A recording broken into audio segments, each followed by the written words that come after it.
Hello,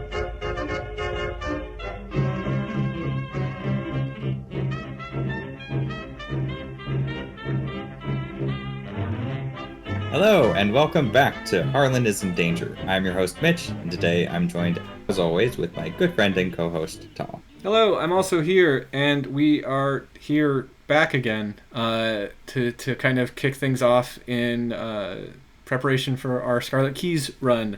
Today we're going to be looking at the cards that we put in our Mythos Packized Deluxe box for Scarlet Keys, which, I guess kind of to explain that very briefly, there used to be this old model of Arkham Horror, the card game, where everything came in like a deluxe box and then 6 Mythos packs, and that changed with Edge of the Earth.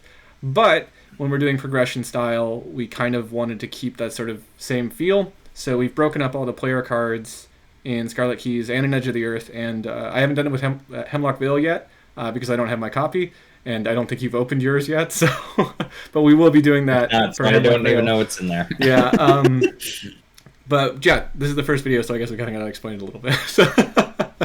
Yeah, so it's kind of like I guess you don't have to follow this, but if you're doing progression style, it would make sense that, between scenarios you get access to new cards. Mm-hmm. In this case, trying to break it up among every single scenario doesn't work, though, because you would inevitably miss out on certain cards because you don't actually get to do all the scenarios in Scarlet Keys. So we did it based on, what was it again? The status reports. So yeah. Status reports. Yeah, yes. The status reports. So we have Riddles in the Rain, which is the deluxe box, quote unquote, and then Congress of Keys, which is the, I guess, final scenario pack, quote unquote. And then between those two, we have, I think, 5 status reports that we put. It's every status report. So however many status reports are between those two, we have a Mythos pack for it.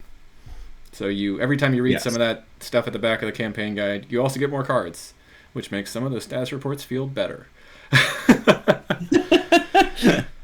Yeah, it does. And it's fun to kind of like divvy it up. I guess it's a little annoying if you're using like the app or ArkhamDB, but you'll just have to keep track and be like, okay, these are the cards that are allowed. And hey, you can use this video as a reference point because Tomm has prepared some lovely, lovely visuals for us. Yeah, and I think that's pretty much all the caveats. So let's go ahead and get into it. Yeah? Yeah, the only other thing I would say is that we're going to shoot this all at once in advance. So if I'm wearing the same shirt or something, like, I'm not going to pretend that it was a different day when we recorded this. Yeah, we're not doing this in tandem with the gameplay this time. Scarlet Keys is enough going on. We're doing this all in advance because we have the time to do it right now. Yeah, and it's just going to give us a clearer head of like our production schedule. So yeah, bear that in mind. But we're obviously going to be checking through the footage probably before each game, or before each status report, so we know what we have access to. Yes, that's correct. Okay. I even told you before this thing, like, hey, we got to make sure we bring that up, and then I totally forgot on it. So thank you for remembering. You're welcome. All right, let's get started with the Guardian cards, and I have to go over here and actually click because I clicked over on the other thing. All right, Guardian cards. For these first couple of Mythos packs, we're gonna have one customizable and then a glut of other cards. So for the Guardian cards in this first deluxe box, we get the Runic Axe, which is a 4-cost fighty weapon that you can spend charges off of to do better, and I'm putting it in my Akachi deck, so that's kind of cool. It's also got an upgrade sheet that comes in the deluxe box that gets it all manner of cool things that it can do, and I'm not going to read everything because we're going to be reading enough in Scarlet Keys. Yeah, it's way too much. Yeah. It's a very nifty weapon, yes. Yeah, do we want to do these one at a time, or do we want to go and like say all of them before we start giving our impressions? We should have talked about this before we started recording. When you said it, I was like, well, one at a time, and then I thought, is that going to take forever? Do we need to go through every card? I don't know. Let's just, okay. I don't know. You guys in the comments, you need to give us some guidance here of what you like to say. I mean, my impression is that people like hearing our thoughts about the cards just for the hell of it. So I figure we should go card by card. All right, I'm just gonna judicial decision. I'm gonna name the other ones. We'll get to Obsidian Bracelet, Motivational Speech, Bolas, and Fighting Lessons. But first, what are your thoughts on Runic Axe? Okay. I think Runic Axe is one of the less complicated customizable cards, and therefore I like it. It also makes you feel like Thor, I would imagine. So I also like it. Have you played it before? I have only just going to be playing it in the Akachi deck, so I haven't played it yet either. I'm afraid of the customizable cards. Like, No, that's fair. so it was just trying to figure out like I didn't want it. They were like, "Oh, you have these cards that you can like mark up," and I'm like, "I can't though. I mentally can't do Hmm. that for whatever reason, even though I have like spares." Because then it just raises another problem. Like if I use my three spares, and then what happens? Do I print more? Do I find some other solution? I don't know. It's a cool idea, the concept of customizable, but I think the route they took it is just like too much for my brain to handle. So Hmm. when I played through my solo run of Scarlet Keys just with the physical components by myself, I was Charlie Kane and I used the hyper physical shotcaster so I could experience a little bit of the customizable with a card that was super super easy and straightforward. But um, all of that preface aside, I feel like Runic Axe is not that dissimilar for it. I think it's an interesting card. I think it's designed well. Yeah, I don't know that I have too many strong opinions about it. It does seem like it's maybe a little bit overly strong once you max it out, but I mean, so is the Yeah. Cyclopean Hammer. So Yeah, and it is like if you max it out, that means it's a 5 XP. You've poured 10 XP into this card and a copy of it, so it should do some good yeah, things. Like there's yeah, not to get too much into the conversation about like overpowering and whatever that sort of whole meta, but like if you put 10 XP into a card, it should probably hit pretty yeah, hard. Yeah. yeah. Um, I mean, if you're supposed to feel like Thor, which my impression is that's what you're supposed to feel like. I mean, I guess it's an axe, not a hammer, but Thor had an axe, he had an right? axe in one of those Avenger And one of movies. those He one of had those like an new axe. ones. Yeah. I should know. I just watched the final two Oh recently. yeah. Yeah. I'd never seen them in theaters. Yeah, so Yeah, they're fun. The one thing I will that's say pretty about the good. customizable cards when you're playing with physical components is what I do, or what me and my fiance do, is we get penny Okay. sleeves, just put them in some penny sleeves, and then just use dry erase markers to mark them up. And that seems to work pretty well. Because Okay. I don't really want to mark a card up, but I don't really mind marking up a penny sleeve. So, That's fair. yeah. Okay, I might try that. Yeah, and besides that, I don't know if I have a lot to say about Runic Axe. I'll definitely give some takes as we play through Scarlet Keys because it'll be my first time playing with it. But it seems Yeah. good. It seems like a good card that does some pretty good Hmm. things. And Yeah, it's as a base version, you can spend a charge to get an extra +2 combat as opposed to +1, mhm. or to give the +1 No, no, damage. no. It's an Which, additional +2. So instead of +1, you get +3. yes, Yeah, I thought that's what I said. Was that not? I thought you said just instead +2. So I don't know. Maybe I did. Thank you for correcting me. But do you only deal 1 damage unless you spend a charge? Is that how it works? Yeah, unless you inscribe it with power, you only do the 1 damage. So Okay, that seems like it's balanced then. If yeah. if it was just to get +3, or I mean to get up to 3 damage every hit, I think that would be Well, yeah, and really so at cool. level 0, you can only spend any number of charges, but you have to choose different inscriptions. So you can't choose power twice. You can't do 3 damage with one swing at level 0. Mm-hmm. You have to get, I think, the ancient power to do the inscription of 3 times, which is like, then it's like a 1.5 Yeah, card. I don't know. Maybe that's what I'll do with Akachi. yeah, Who knows? So I can just swing real big. Um, yeah. yeah, but I think it's a very fair card at level 0. Maybe a little bit under the curve at level 0, but then like as soon as you start putting any amount of XP into it, it definitely becomes powerful, and then probably a little bit over the curve by the end of the XP, which is maybe actually just how I feel Yeah. about customizable cards. It's like they start off a little rocky, they like midpoint they're like pretty standard sizable cards, and then by the end they're like, oh, this is a little powerful. Yeah. That's fair. Yeah, I mean, I feel like Runic Axe in particular is. I don't know. I don't think it's like below the curve. I think it's strong. The only thing I don't like about it is that it takes up 2 hand slots. That's That's the only yeah. detraction The I would cost have. of But it I think is Akachi is a great pick because she likes spells. yeah, So yeah, and she gets an extra charge. So yeah, yeah. it's going to be really cool with Akachi. I I'm think that's excited gonna for be that. fun. Yeah. All right, next we have Obsidian Bracelet, which is a 3 cost charm that you can't see it, but it soaks for 3 damage and 3 horror, and it can be only be assigned damage from treachery effects, and can take damage and horror from other investigators. So Yes. this card's not great. I play it in Amina because it's a Really? charm. It's fine. Hmm. If you don't have any other source of soak and you don't want to use your hand slot because it takes up a hand slot, that's the other part about it. Um, Okay. So it was good in Amina. I had fun with it in Amina, but I would put it out for Doom, and then it would I would just not draw treacheries that dealt damage or horror to me. So I would just be like, what campaign were you playing? I was playing. This was either Dunwich or Carcosa. Really? Because I feel like Dunwich would be a great pick for this. Yeah, that's what I thought too. Because then maybe you can survive beyond the veil. No, you still can't. Not as Amina. But no, you not for that. But I'm thinking like there's like one where you're like going crazy or something, and you have to deal yourself 2 damage to get rid of it, or something like that. That's the return to, I think, is the one where you can take damage or horror. Yeah, return to. Yeah. Which that's what I'm thinking of. I don't know. Yeah, I wasn't playing the return to when I played with Amina. Maybe it would have been better there. But yeah, I don't know. It's just a little expensive for someone that's not Amina, and sometimes in Amina, it has an additional cost of a Doom. And that's my experience playing with it. So. I don't agree, okay, but I've not played it, so I don't think my stance really counts. In my mind, I look at this, and I'm thinking about true grit and something worth fighting for. 3 resources for 3 soak.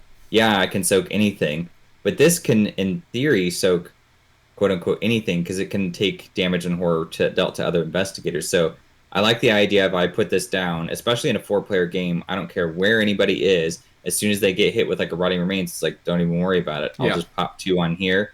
You take 1. That seems really solid, because it's almost like I healed them without having to go through the trouble of going over there, healing in the healing deck.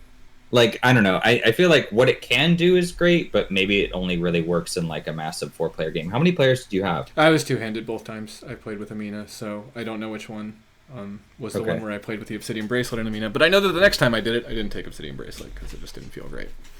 3 or 4 player is probably better for that. Less than that is probably... Yeah, and I am remembering that Carson's the Guardian in this box, and Carson doesn't really do anything with his hands either, so... Once he takes the Runic Axe, but maybe I just gotta be Carson. I don't know. Alright, motivational speech. I play this card a lot, because it's good. Yeah, that's great. It's perfect. It's nice. Saves you 3 resources and an action, basically. Yeah, and if you already have an ally asset out, and someone has an ally in their hand, you can be like, hey, cool, play your ally. It's nice. Yep. You feel like you're... And you can also avoid attacks of opportunities with it. Because it's a parlay. It's a parlay. Yeah. Mm-hmm. This is just a good card. I just like this. It's great. Yeah. I love it. I don't have much to say about it. Bolas is a 1-cost tactic that lets you evade with your fist, and if you succeed, you attach Bolas to it, which makes that enemy easier to evade, and when it moves, it exhausts. This is great Wendy tech. Wendy can't take this. I know. It would be great with her, though. I was going to say... then I would just evade, pin someone down, and just move on. Yeah. And the fact that it slows them down so they can't catch up. Like my solo Wendy, my ultimate Wendy deck would adore that card. I don't know... How are you I guess she has to press Wendy? Well, I guess I'd have to make it a fist test, which wouldn't be good. I'm just thinking, like... I don't know. There's a use for this card, especially in large groups. Like, let's say you're playing 4-player and you're the only dedicated fighter and everybody else is like splash fight or no fight. In that situation, I could take this because then it allows me to like pin someone down and more or less kill it without having to actually go through the trouble of doing that, which is going to save me ammo in the long run. It's going to save me actions in the long run. As long as you're mobile, you're fine. Yeah. I think the cool thing about this card is, like, even though it says use fist instead of your agility to do the evasion, it also lets you evade easier next time, so it's kind of weirdly supportive for a Guardian that wants to evade. If you are, especially, like, if it's a 3 or 4 player and you are the sole enemy handler or the sole dedicated enemy handler, it is a really neat card to just be like, okay, I'm going to evade this guy. We don't have to worry about his hunter because when he hunts, he's just going to exhaust. And then I'll engage him again and re-evade him again. And it's just like, yeah, that's nice. That's pretty cool. Yeah, and he'll be debuffed. Yeah, that's a good point. I could see Mark enjoying this quite a bit because that allows him to... Like, his evade isn't bad. So any Guardian with, like, an evade of 3, I think might be interested to take it. Kind of locks them down. And then, like you said, they're easier to evade subsequent after that point. Yeah. So whether or not you need to do that or can do that or have to do that, it's nice as an option. It's a card that gives you a lot of little nice things. Yeah. and I don't think it's immediately going to get played if you're just looking at it going, why do I need this? I just need to like kill him and move on. Or Hmm. if you've already kind of like when you're building your deck, I think it's a hard one to put in, Yeah, but I but think it'll do some work. that's I think the thing I found with it too was like I played it in a Joe Diamond deck, who doesn't really want to evade, but I was playing with I think it's a card that's not in this pack but in the next pack, Dissection Kit as well, which gives you a Okay. bonus to evade. And then like I found that hey, if I do this enough, like yeah, I'm actually able to just evade them and we don't have to worry about this enemy. And it was nice. Um, Yeah. yeah. Great for Forgotten Age. Pin down snakes that with vengeance that you don't want to Oh, kill. yeah. Bowl us some snakes. I love that. Another great card that's Not that great that for. makes any sense. Yeah, no, but it's, well, I don't know, they're tied up. They can't wriggle as much, you know? I just messed up my headphones. Another great card that's good for Forgotten Age actually is Fighting Lessons. Because this card's just a Yeah. lot of fun. I really like this card. I feel like of all the cards on this slide, I've actually played with Fighting Lessons the most because it's just Really? it's good support. It's really nice for the kind of player that I think I want to be or I see myself as, which is someone who helps out people. Um, Mm. and like, yeah, it's just nice. You can kind of just help people out to evade or fight something, especially if you're the dedicated fighter, but you're just kind of bogged down and you're just like, all right, here, just go ahead and evade him. You know, it's okay. Just go Mm. ahead and evade him. He'll hunt to me next turn, and I'll take care of him then. Yeah. Or he's only got one health. You can punch him. Is one of my favorite things to say to people when I'm the goon. So remember what I taught you. Yeah. Remember what I taught you? Yeah, exactly. It's a very cool thematic card. And I really love that there's a wild icon on there, so Hmm. that way you can commit it to someone's like shriveling cast or something like Yeah, yeah, that. yeah, You only get one out of it, but that's still something. Um, yeah. yeah, I think it's a cool card. I've not had a chance to play it because I haven't been playing multiplayer quite as much. I've been Hmm. mostly solo on my own or with you, and we hadn't unlocked the card, so I haven't had a chance to see it do some work yet. But I'm looking forward to it. It's a cool card. Yeah, neither of us can play it in this run, but it's in the pool now. Well, I mean, someone could die, right? I think. Can Yeah, people? someone might die. Someone might die, or we might retire someone, which is because we have the glut of investigators now. So yeah, we're good. All right, sweet. Those are the Guardian cards. Let's move on to the Hmm. Seeker cards. Oh, it is in this pack. Sweet. There's dissection tools. I was talking about that earlier. Oh, okay. Okay, so in this, for the Seekers, I'm just going to quickly go over all the cards and then we'll kind of go one by one. So we have Alchemical Distillation for our customizable. We have Dissection Tools and Grim Memoir, uh, and Research Notes and Captivating Discovery. Starting with the card that I don't know if either of us have played, Alchemical Distillation. Are you reading the card? I'm reading the customizable, yes. Have you seen this card before? Sorry, these are all going to be very. I've not had a chance to really These are, play with these cards, yeah. so I'm refreshing my memory. These See are, by two or more of the chosen recipe for two different options instead of one. Wow. Well, alchemical distillation is freaking strong. I actually kind of disagree. I've never thought to put this in a deck. Um, Really? yeah, I could draw two cards and gain two resources for one action, draw two and I could do cards that or 3 times. gain two resources. No, because I could perfect it, so I could choose two. Or Oh more yeah, of if the you put option. 5 XP into it, sure. You can, for 5 XP you can draw two cards and gain two resources for a book one test. Yeah, and you can get two extra supplies on it. You could refill charges or secrets. I don't know how you get secrets out of an alchemical distillation, but that sounds pretty rad. That sounds like really fun. I'm into it. I like it. I think the I'm only so not downside is into this. it's slow. Yeah, I'm so not into this card. I like the direction this card is taking Seeker into a more like plotting, Support. supporty, slower sort of Mhm. playstyle. But Yeah. man, I don't see this one working. And I don't know. I think if like it was a book zero test, I might be a little bit more inclined to it. But then I don't know. Like a book one test, Yeah, I I mean feel it like is a I test. could fail that pretty easily, and then I just spent a supply and wasted an action to not do something super impactful. Um, How did you fail it? Aren't you like Daisy? I You might have not. 5 I don't intellect. play Daisy. You know that. I don't play Seeker very often. The most should play it recent with Seeker I some- played was a min deck that consistently just had 4 intellect. Yeah, but you could just commit like an unexpected courage to that. Then, I mean, so you're not I'm gonna committing play an it all. unexpected courage to draw 2 cards? Well, no, it's for the 2 resources, I or don't know. I mean, actually, 2 cards isn't too bad. Or you I, could I get, don't you know could, if I you could move commit a guys. card to draw 2 cards. You could get a charge or a secret. I mean, you put a charge on something really powerful, or a secret on something really powerful. Then why am I not just Good. playing with more of that card? I don't know. I'm not sold on this alchemical distillation. If you want to try it out, like, more power to you. Oh, I will. All right. I don't know. I feel like you look at this and you see like Strange Solution, and I look at this and I see like healing words or something. I don't know.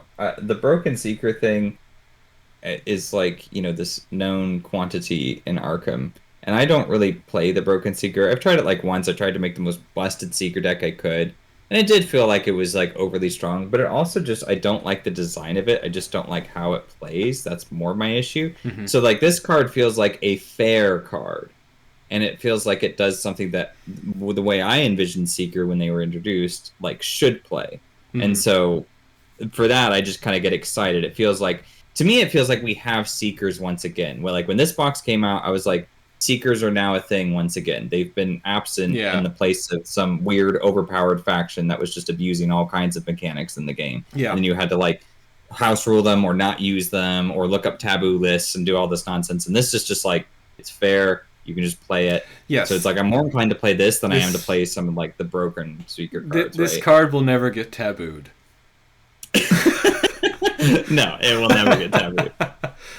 I don't know. That's maybe not true. Maybe something weird will happen with science cards. Who knows? Yeah, I don't know. I just I'm not super into it. All right. Fair enough. I like much more the Dissection Tools card, which I've already talked about because it's fun. So it's after an enemy at your location is defeated, put 1 resource on it from the token pool as evidence, and then you get +1 foot while it has 1 evidence, +1 fist, combat and agility while it has 2 evidence, and +1 sanity while it has 3 evidence.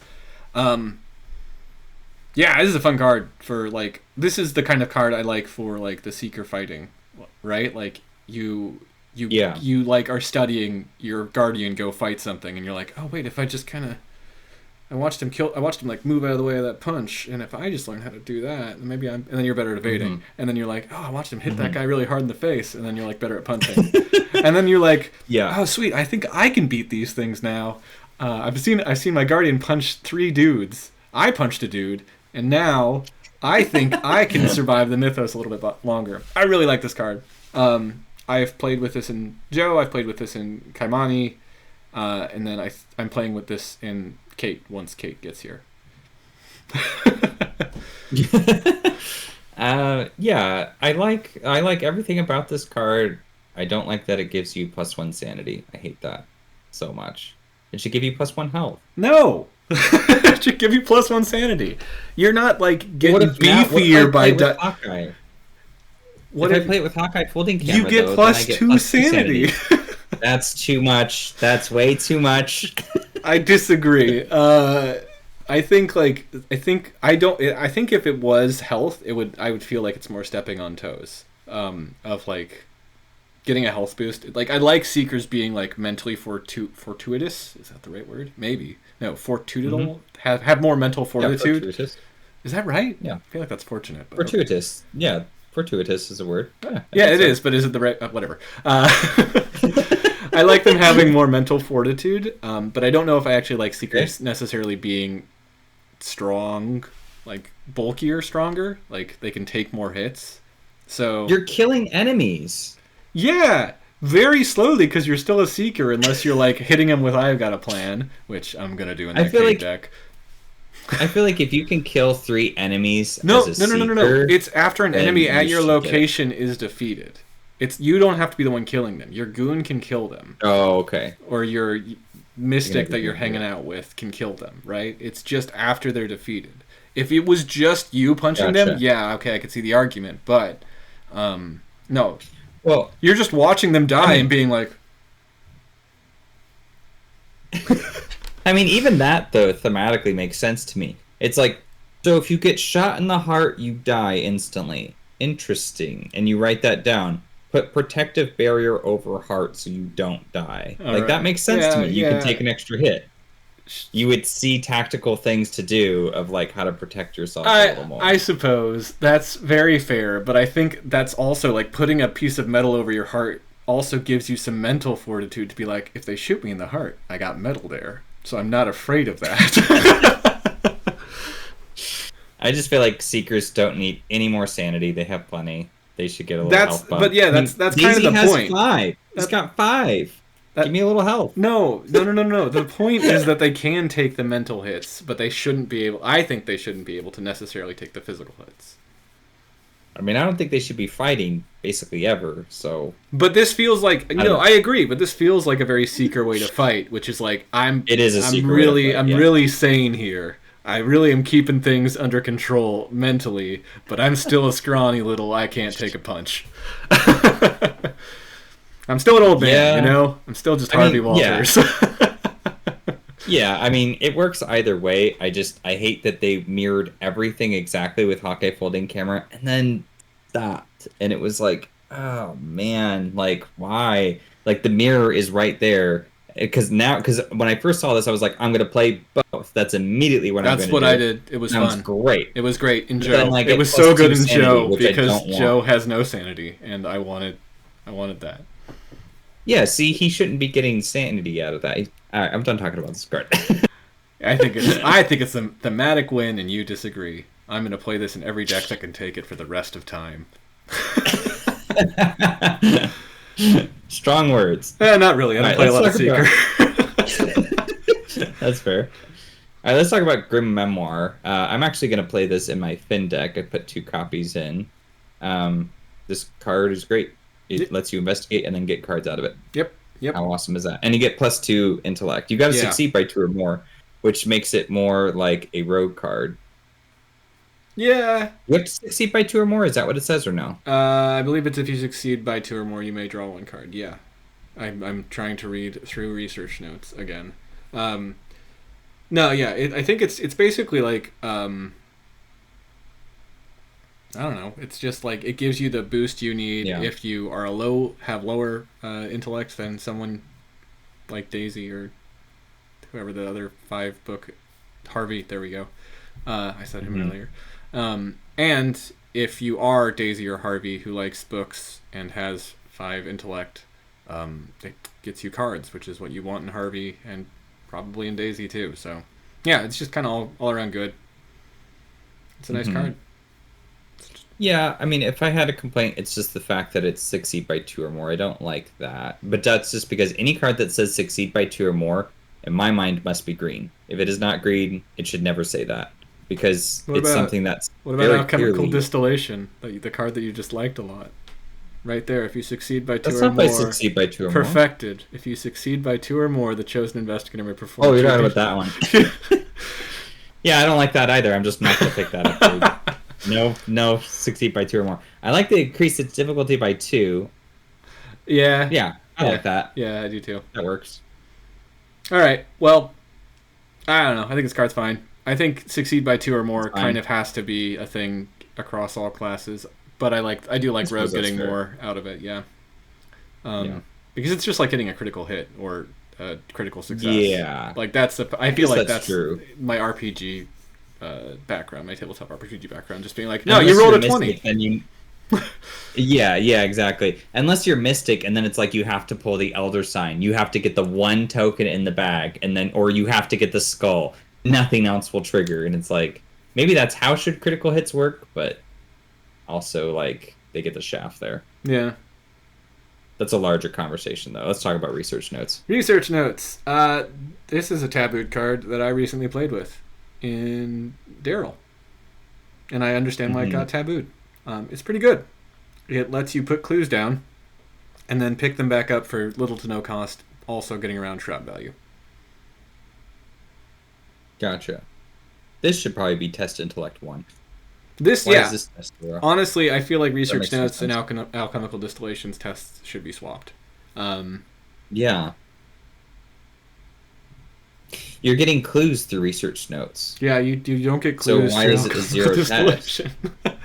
Yeah. So Yeah. you're telling me I can't get a 0 test for gaining 2 resources or heal 2 damage, but I can get a 0 test for 2 or more clues? Mm-hmm. Mm. Yeah, even with the I mean, I get taboo. you're just getting the clues back, but Yeah, and even with the taboo, and like also you're not just getting the 2 clues back if you have 2 research notes. If you drop 1 clue, you get 2 evidence on both your or an evidence on both your research notes. So you can drop 1 clue to get 2 for free, basically. gotcha. It's a You're good strong. it's a good card. It's also a It's a tome, tome, so Daisy can do so it for Daisy can free. just do it. Yeah. Oh, jeez. Uh, Okay. yeah. This seems really strong. It's pretty good. It's only 1 cost. I don't know. Just the numbers on alchemical distillation and research notes, I think should have been swapped. Like it should cost 2. Yeah. Alchemical distillation should cost 1. It should be a All the total. numbers, Yeah, yeah. all the numbers. Um, Yeah, spend I agree with spend that. 2 evidence. I don't know. It's a weird card. Yeah. I think it's Okay. probably in a fine place now because you still do have to like lose some progress, and it is still kind of like taking back seekers from just being like get clues, move, do everything in 1 turn, Hmm. to being like no, you have to kind of set some stuff up because if you don't, if you Yeah. like, I guess the thing I will say about it now that I've played it in Daryl, uh, if I drew it late in the scenario, I'd be like this is worthless. Oh, yeah. This does nothing because I've already spent most of my clues and or I'm gonna pick up Hmm. like 3 more and they're kind of important that I just hold on to them. So Yeah. Okay. yeah, that was kind of a little bit meh. But Seeker usually has like, but Daryl's also Survivor and just doesn't have Seeker draw, so Seeker's probably find this pretty quick. Yeah, You could take alchemical distillation and get that draw. only put 4 check marks on it though, so just refined and like 2 things. Yeah. This was also a Dark Horse Daryl deck, so I don't want the Okay. resources. All right. Well, how about captivating discovery then? I feel like that's kind of our extended part because the research notes synergizes with this. Like you Yeah. have to find a way to drop clues on your location. Yeah. Captivating discovery lets you do that Yeah, and I in think that exchange for card draw. was our rationale when we put these 2 in the first pack was like here's how you can turn research Mhm. notes on immediately. Like I think we Yeah. wanted we both looked at it and we're like I don't know if research notes should be in the first pack. But I guess it is the archetype. It's kind of like the key of the archetype. So let's put it in there. And then Yeah. we're like, I guess we have to have something that drops clues because there's not a lot in the core box that does, or the Yeah. original core box that does. Yeah. Yeah. This is a good. This is a fun card. I think I've played it exactly once. I don't even know that I've actually played it once. No, I played it in that Joe deck because it's an insight. Yeah, it seems like a good card. I will only ever play it in the Butterfingers deck with research notes. I will never play it outside of that, though. Not even with Joe. Giving up a clue, even with Joe. But it's free in Right back. Joe. It's free in Joe. Yeah, but Joe. So I don't put anything that costs less than 2 in Joe's hunch deck because I get to Okay. save 2 resources when I play it, so I can't do one. Can't Okay. happen. That's fair. I guess this Joe was also like, hey, Scarlet Keys is released. I want to play with some Scarlet Keys cards. So, yeah. That's fair. I don't know. Yeah. It seems okay. I think I remember like when it was being spoilered like last year when Scarlet Keys spoiler season was going on. People were like, this card seems so good. You can just put down as many clues as you want and get a bunch of like up to 6 cards. And it was like, yeah, but that's an actual cost still. That's a lot of cost. Yeah. It's a lot of cards. Yeah, I mean, I don't know. I think it's well designed. I'll say that much. I think it's nicely designed. I love the theatrics of it. I think it's a really great card all around. It's like A plus from a designer perspective and from a player perspective. It's just for like me, I wouldn't use it unless I have the Butterfingers thing because the clues are so precious and it's so difficult to get them. Mhm. I mean, sure, there's instances where it's an easy pickup, but once it becomes difficult, then it's just the frustration of having to go through that again is like too much for me. So Yeah. unless I have like the research notes to like more or less guarantee them back, yeah. Or just do it. like a bunch of money and working a hunch is one of the cards you're getting or Mhm. something like that. Yeah. Yeah, because like I would just play. Preposterous Sketches, I spend one more resource, and then I just guaranteed 3 cards. You have to have a Like, clue why on do I your need to location. search 6 to get, But like, you know what this 2 for does? blue? If you don't have a clue on your location, it lets you put one down to play Preposterous Sketches and draw 3 cards. Why would there not be a clue on my location? Later in the scenario, you're doing your And job why as do a I need seeker. card draw if I'm late in the scenario? Trying to get where an was I've my got a card draw? plan? I don't know. Maybe this is for a seeker deck that we don't play. Yeah, I think so. I think it's just Butterfingers and Butterfingers only. Maybe you have some experiences. If so, say so in the comments. Did you just randomly put this card into your deck and be like, well, this will replace Preposterous Sketches, easy? If so, like, did it work for you? Because Mm-hmm. I don't know. I feel like the cost is very, very costly. Maybe if you're in 3 or 4 player, it's less of a big deal. But in Mm-hmm. 2 or 1, no, I don't think you have that kind of time. I think you have to just pay the extra resource for Preposterous Sketches and call it a day. Yeah. Or no stone unturned. Or no stone unturned. If you but want the search, yeah. you basically need to be a much stronger. I don't know. You need to have a really. It needs to be a more refined deck that does something very specific to justify the no stone unturned. Because like the search is nice, but you only get 1 card, so you're just spending 2 and an action to replace 1 card for another. Yeah. So I don't know. The math for me is always just Preposterous Sketches. Because yeah, I mean I'm replacing 1, so I'm only getting a net 2, but that's still like 1 extra, and it's helping me dig deeper into the deck. Whereas like if I search, I get to see stuff. I have to decide on one, and then I got to mix it all up again. And I'd rather just push through it. But it's more my style. That's fair. It would be good in Mandy though, I suppose, because then you could drop 1 clue and draw. Would you draw 4 cards out of that? If you dropped 1 clue, you draw 3 cards. 3 of the search cards. You draw 3. Yeah. Okay, 3 of the search cards. That's pretty good. Yeah. I might do it.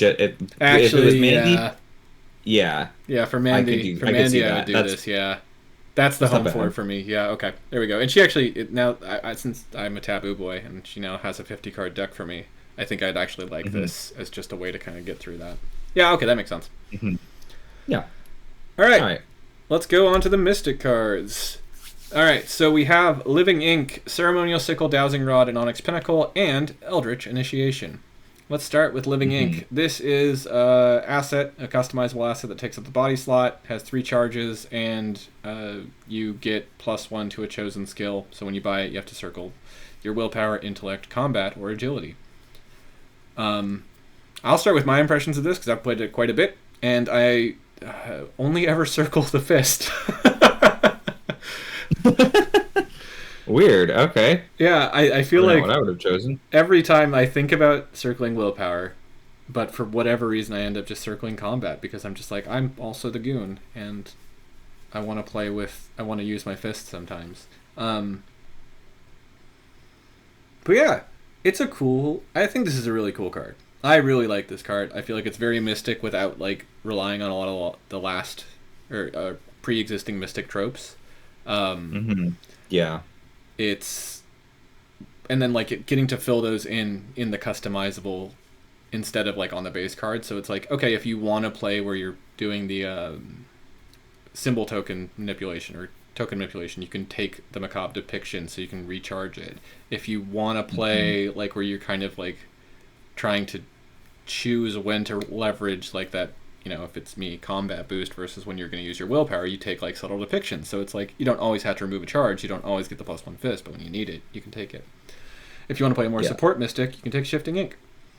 If you don't care about your arcane slots for whatever reason, you can take the Imbued Ink, and then it also gives you more charges because it's like an arcane slot now. I think all of these ones are really fun. If you want to just go big brain mystic, you can take Vibrancy and just get 2+ to your willpower and 1- to everything else, and then take like Mind's Eye or something. Yeah, you could do that. That's interesting. You could also use it in something like, I don't know, like Diana Stanley, boost her other 3 stats except willpower. Yeah, you take -1 to your willpower, but you're going to get up to 5 with all your cancels anyways, so that puts you at like... Yeah. So that would make you like 4, 5, 5, 5. That's pretty cool. I mean, but so here's the thing with this card. This card is very much like the ideal scenario, and I feel like once all of the XP has been committed to the card, then it feels like, oof, I'm feeling the power now. Before that point, I don't know. This is a hard card for me to justify putting it into deck. I would probably start off purchasing it with some XP initially. But I love conceptually what it does, and it fits very much in line with Mystic and their design. Yeah. I don't know. I think this is just a fun card. I really like that Diana Stanley idea, and you've kind of made me want to play Diana again, because that sounds really fun to just do like a Vibrancy and then a lot of Eldritch Inc. Yeah. And then like, I don't know. Yeah. That's really cool. I think that's really cool. Oh, now I'm just thinking about that deck and building that deck. Eventually we'll get Circle it's my deck. No, you're fine. You try it. Let me know how it goes. Cool. I'm curious. Cool. Yeah, that's what I'll do for our next test of the thing we were talking about earlier. Okay, then we got Ceremonial Sickle, Dowsing Rod, and Onyx Pentacle. These are all the Doom Charms. Initiation. Well, I'm going to start with these three because they're kind of all... Oh, I see what you're saying. Yeah, because of the Doom Charms. You're right. Okay. So these let you fight, evade, or investigate, and either use your willpower or get +1 to your normal stat for doing those things. And then they each have an exhaust to do more, or exhaust put a Doom on to do more, or if this thing does something, defeat an enemy, discover the last clue on a location, or succeed by 2 or more, rogue, they let you remove a Doom. I know Ceremonial Sickle gets a lot of hate, but I actually really like this card. I don't like the level 4 version at all, but this is a fine offhand weapon. I don't know. I feel like it's pretty decent. I've never really had too much of a problem with the Doom on it. Well, so the problem I have with that statement is you said offhand weapon, and I hate offhand weapon. Oh, yeah, fine. I don't use offhand weapon in Arkham. Because it's just like, why? I dedicate all this extra effort for something that should just be doing the thing that I asked it to do in the first place. So, I don't know. I hear the justification, right?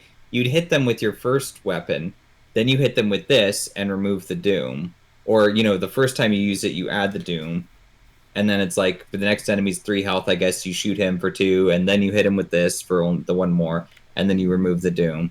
Like, I see how it's supposed to work, but the fact that, like, I don't know. I don't like this one. I don't like Ceremonial Sickle at all. I'll try it just to see how it works and try to understand it.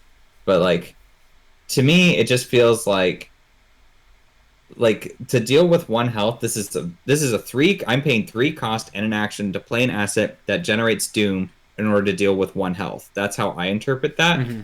I would just pack like Vicious Blow or something equivalent. Just pack something that's like, that's not a Mystic card. You can't just take Vicious Blow in every Mystic. What are you, Diana Stanley? I'll just take the freaking, like, I would rather take that's actually, this is a good card. Mono. Because that's 1 punch. That's not a Mystic card either. Stop comparing these to blue cards. Yeah, those are more consistent. I agree with that. But we're not all Mystics are Diana Stanley. If I'm going to do that much fighting... Okay, so like you're saying, if you're... So the edge case is you are the Mystic and you are your whole job is fighting. Is that what you're saying? With No. I don't think so. I think you can flex with this pretty easily as well. And I think like... So one of the places I really like this is if you are a Mystic Flex, right? And you want to do, I don't know, like you have your main fighter, you have your main Clover, and you can kind of take Dowsing Rod or Ceremonial Sickle to kind of compensate for whoever needs the help the most. I like Dowsing Rod a little bit less, I guess. This is the reason why I'm a little bit... I know, I'm wrong. But... I don't know. I feel like it's one of those things that's very difficult for me to grok as, like, I don't know. I mostly play Mystics as either combats or flex. I've played with Dowsing Rod. I played with it in Marie, and I think it's actually on the channel. And I was just like having a less fun time with its pattern. Like, you don't get any acceleration, whereas like you get the move, but the move is not necessarily what I wanted most of the time. Like, sometimes what you wanted was the willpower to investigate. Yeah, what I wanted was willpower to investigate. Or with Marie, I also could get the +1 book, and it was a little bit more flexible, I suppose. But, yeah, I don't know. It was just like, I don't necessarily want this move. What I want is to get 2 clues at a time. And I get that, like, that would be too much. I do understand that. But I don't know, like I just kind of wanted more from it. It costs 4 still. Why does it cost 4 I still? do think it's overcosted for a card that doesn't get you 2 clues, that Yeah. just lets you move. Yeah, Like, I agree with that. so okay, I don't know that here's Dusting a Rod's good great. here's a good comparison. Dowsing Rod to 6 cents versus Ceremonial Sickle to Wither. As like chargeless ways to deal damage or get clues in Mystic. Okay, now that's just mean. Yeah, that's a good point. I think yeah, that is a good point. Wither's trash. Wither's so awful. And 6 cents is really great. And I don't know what the hell they were thinking when they designed those 2 cards, because Wither is just so tremendously terrible in every respect. Like and this is coming from someone who has wanted to love that card and has played that card on numerous occasions. Wither is my white whale. Conceive of a way. It's the card I will someday make work, and then I can stop playing Arkham. Yeah, that'll be the day. Yeah, I know. If I ever make Wither work, then yeah, I'll feel that way too. I finished. It's done. Yeah. The thing with Wither is they made it about like the comparison there is 6 cents is like you get another clue. It's also at another location if you would like. It's like, wow, that's awesome. I was just trying to get a clue, and now I get another clue, and it can be from basically anywhere or anywhere where that's relevant. And then with Wither, they were like, you don't get extra damage. You can subtract their health. So if you hit them again, if you're going to use Wither a second time, then you can kill him. It's like, what the hell, man? I'm not hitting him again with this. Like, he should be dead now. He's a 2 health enemy. Like, you need to do your job. And so, I don't know. I had a redesign for Wither, a couple different versions. It just needs to do something else. The -1 health just does not work. And it's only to the end of your turn. It's not even to the end of the investigation phase. So you can't even debuff an enemy for someone else to deal with. That's like the worst part about it. I just want to bring you back. We're not talking about Wither right now. But that's fair. Doesn't this make Ceremonial Sickle look a lot better? I guess, but that's like comparing that's comparing poop to like, Thousand Island dressing. Like it's okay. I'll take that. You know what? I'll take Ceremonial Sickle as Thousand Island dressing. That's fine. We haven't talked about the odd duck in this family, which is Onyx Pentacle, which I think is actually maybe the best of these ones. It lets you evade an enemy that's not engaged with you if you put Doom on it. And its ability to succeed by 2 or more, which is Rogue, we've already discussed this, but whatever, it's a much easier thing to grok, especially if you're playing like I'm a big-brained mystic that has lots of willpower. It's very easy to remove the Doom on this one. I think it's easier than the other 2, and it has a better reason to put Doom on it.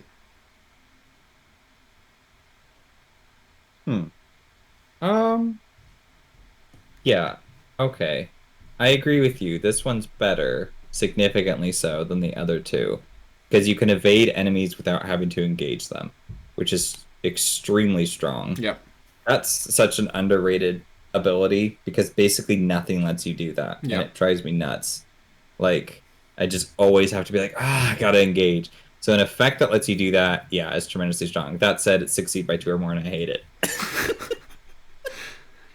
The thematics. That's what got you Onyx Pentacle. If it was a dual class card, if it was a rogue mystic card, would you like it? Yeah, that's fine. Okay. Yeah. I'll just pretend it is. That's fine. We can just pretend it's totally okay. Yeah, cool. Eldritch Initiation is another card that's kind of weird, but it kind of fits. This was one I think we put in here because we were like, we're not putting any arcane slots in here, so maybe that's how you build your mystic. If you have this pack. Yeah. This card is interesting. I love the idea of an awkward mystic who has a lot of arcane slots and none of them filled. Right? That's fascinating to me. Get like 4 arcane slots, don't fill any of them. Play this, get 4 cards. That's pretty strong. That's pretty good.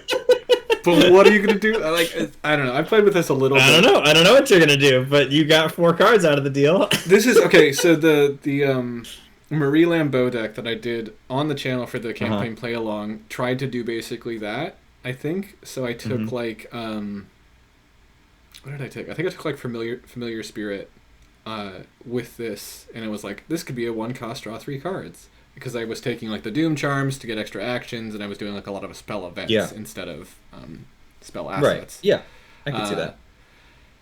Yeah, it didn't really work though. And I didn't finish that campaign, and it was somewhat because of Preston, but it was actually mostly because of Marie. Yeah, I don't know what this deck is. It's probably Lily. I would probably put this in my next Lily deck because I like... Oh, wait a minute. Dragonpool wants filled arcane slots. Yeah, that's the issue. It's weirdly anti-synergistic. Okay. It's like if you put down your Dragonpool, but you don't have any arcane things to fill it up with, you're like, oh, I need to find some arcane slots. I'll draw so many cards and hopefully get an arcane slot. But that's like a weird 3 actions playing cards. How much money do you have left to play? I don't know. It's a card like you want in your opening hand, but you also want when you have more arcane slots down, so you want it later. And you also can't predict when you're going to get it either. Yeah. So... Or it also kind of fills a similar role to like Scroll of Prophecies, where you're like, it could be card filtration, right? It could be like you have cards in your hand that you don't necessarily want. So, because you don't have to discard one of the cards that you drew for each arcane slot you have filled. You just have to discard a card from your hand. So sometimes, I guess... That's true. Maybe it's an event, so it's weirdly harder to commit to than Scroll of Prophecies. But maybe we should be treating it like Scroll of Prophecies. Maybe that's the case for it. I'd have to play it and use it, and I feel like my inclination is to build some really wacky, fancy deck that accommodates this card in particular to make lots of arcane slots and not use them. But I think I agree with you that I should probably think of it more as Scroll of Prophecies. That I probably like it a lot better, because draw 2 and I have to discard like 1 or 2 for filtration. There are certain decks where that's very helpful in Mystic. So like I'm interested in that. Agnes with like Winging It's and improvise suite with Agnes or something like that. That'd be kind of interesting. Yeah, that would be cool. Okay. Yeah, not a bad batch of Mystic cards. All right. Let's move on to Survivor. So first we have Pocket Multi-Tool for our customizable, and then in a second we'll talk about Improvise Shield, Exploit Weakness, and the 2 dilemmas, making preparations, and Nature of the Beast. Pocket Multi-Tool is cool. Have you played with it? I actually have not. So we're in Survivor again, which is like less my territory and more yours. So yeah, during a skill test you're performing, you exhaust it, and you get +1 skill value for the test. So like most of the and it's limit 1 per investigator. So like most customizable cards, the base version is it's not great. But the thing is you can let other investigators use it.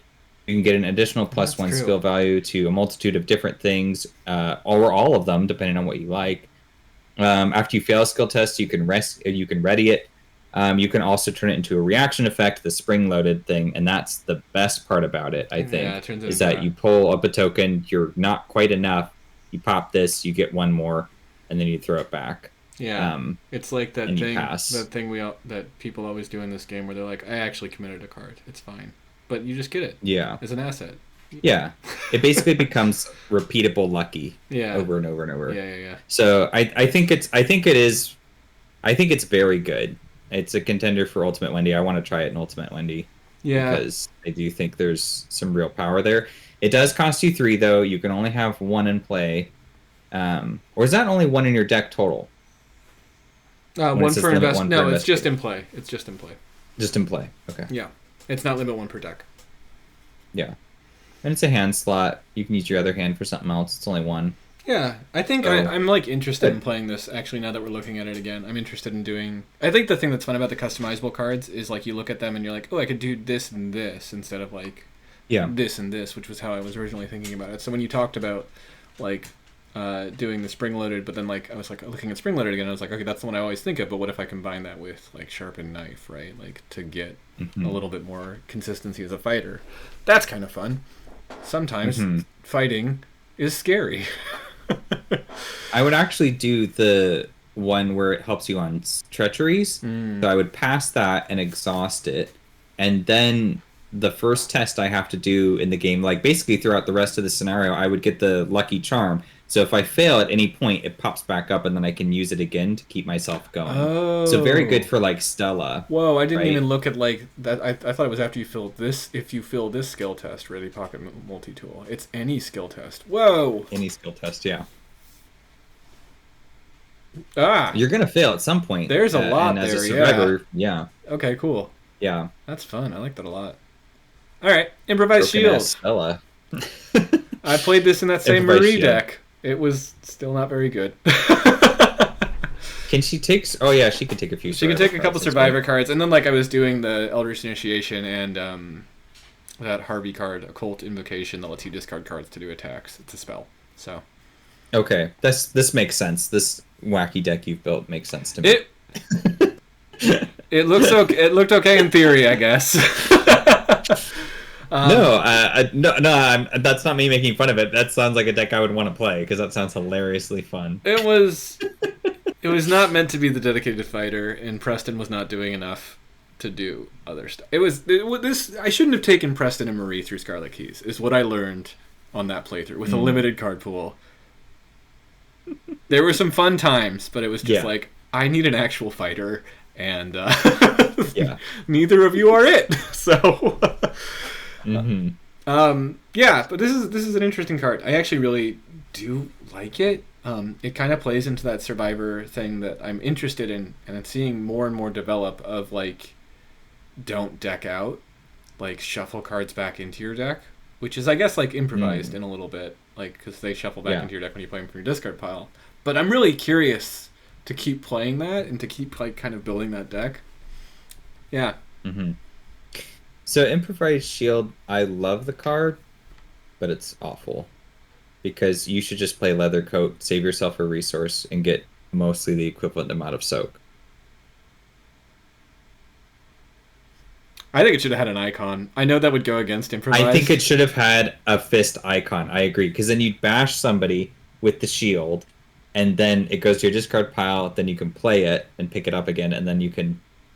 Well, then it gets shuffled into your deck. Yeah, range. yeah, I don't know. Yeah, and then you'd bash someone. That is what the card should read. So if you want to house roll it and give it a fist icon, I say more power to you because that's what the card should do. Because then actually it fills a niche that's very different from leather coat. Yeah, and like maybe if you do this like cornered, maybe that's like the piece I'm missing from my ultimate improvised deck is just like you can commit it basically using cornered. Yeah, but I mean, that's true of all the improvised cards. You know what? Yeah, I mean, I guess this is like a replacement smarty for that, pants. but- I've never actually thought about playing cornered with improvised weapons, so it makes a lot more sense now, I guess.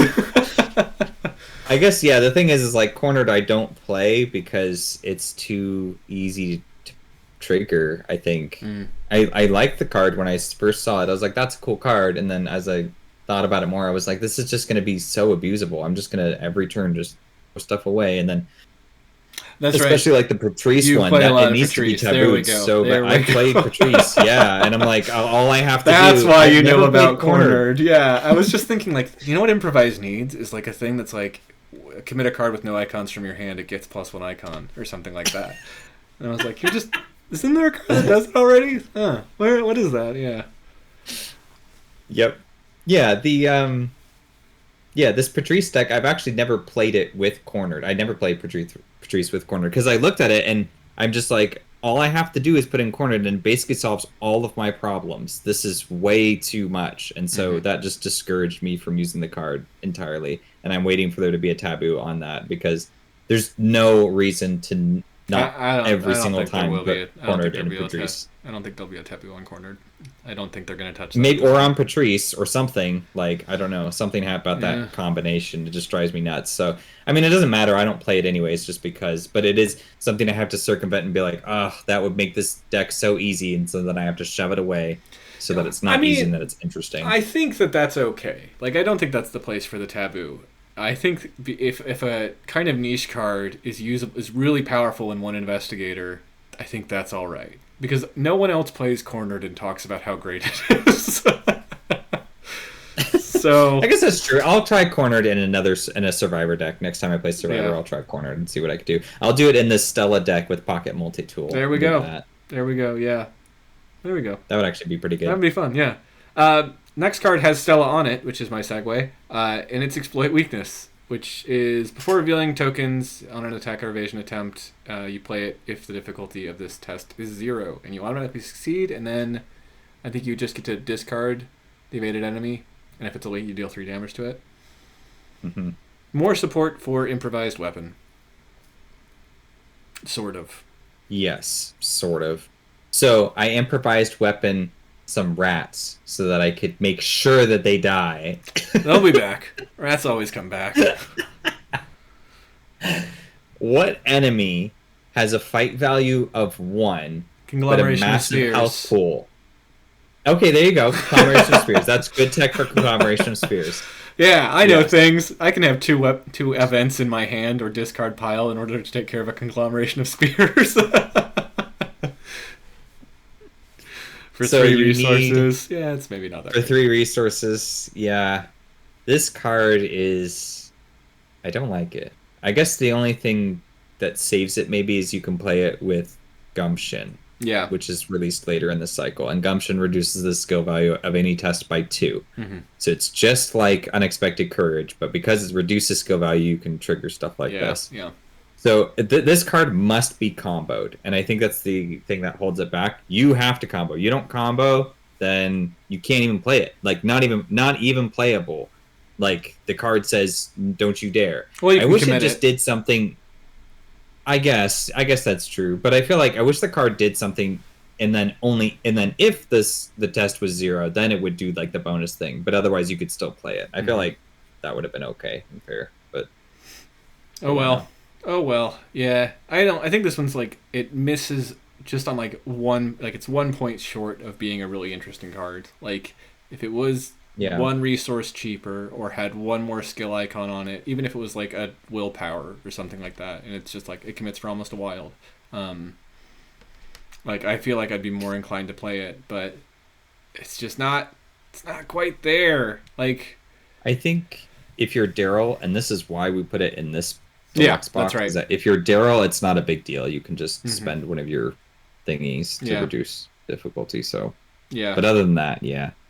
yeah. So that was that's right. That was the Yeah, there's not even anything like on the pocket multi tool. I'm looking over there. Is like there anything about reducing the skill value of a test? But no.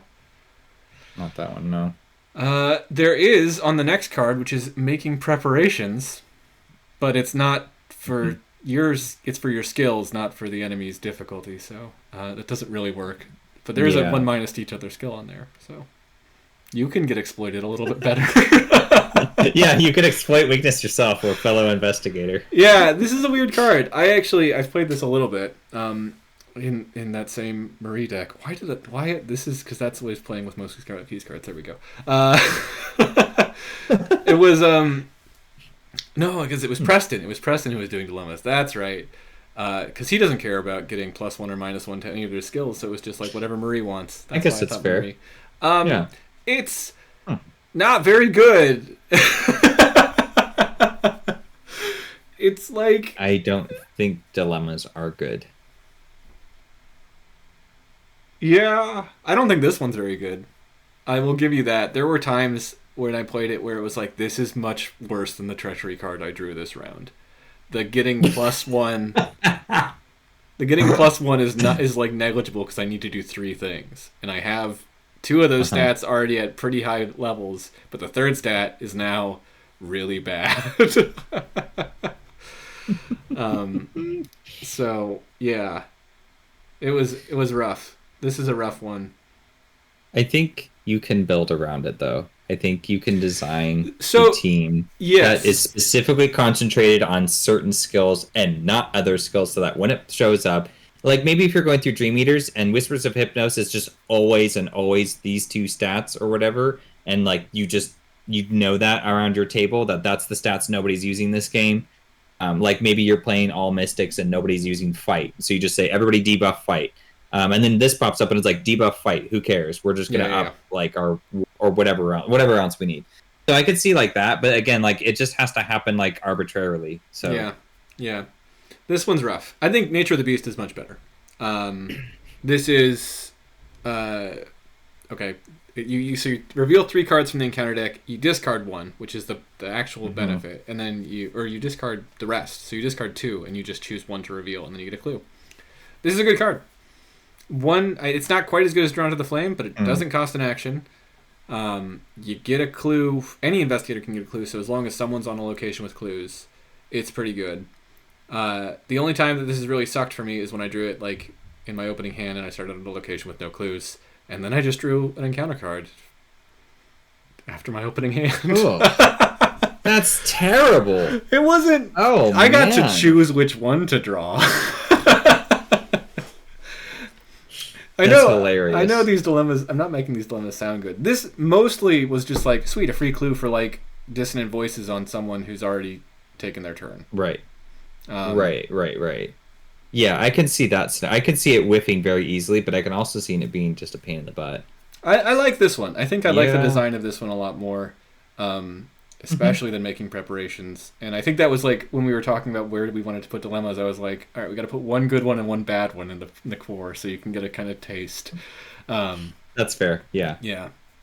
And I think it does that. I think Nature of the Beast is much better than Making Preparations, just for the simple fact that I mean, it gets you a clue guaranteed, and also, like you said, you can choose to discard 2 encounter cards. Like, what if you draw, like, hypothetically, what if you drew, like, 2 Ancient Evils and an Obscuring Fog? It's like, all right, I'll just discard the Ancient Evils and I'll take the Obscuring Fog, and now I just canceled 2 Ancient Evils. And I get maybe they never would have shown up, but also, like, they're definitely not showing up early. And that's good, because that will, like sometimes, just because the agenda advances very quickly, starts to pummel you with problems. Yeah. And so if you did that, then I could see that being like tremendously valuable. So I think the discard is valuable. Yeah. But I do think it's so like, but this is like only in scenarios where like Accelerated Doom is a problem early game, which is like, I don't know, a good number of them, but it's not all of them. So that's really like, I don't know. This is going to be a good card and it's going to be a bad card, and it's going to be both kind of an equal measure. Yeah.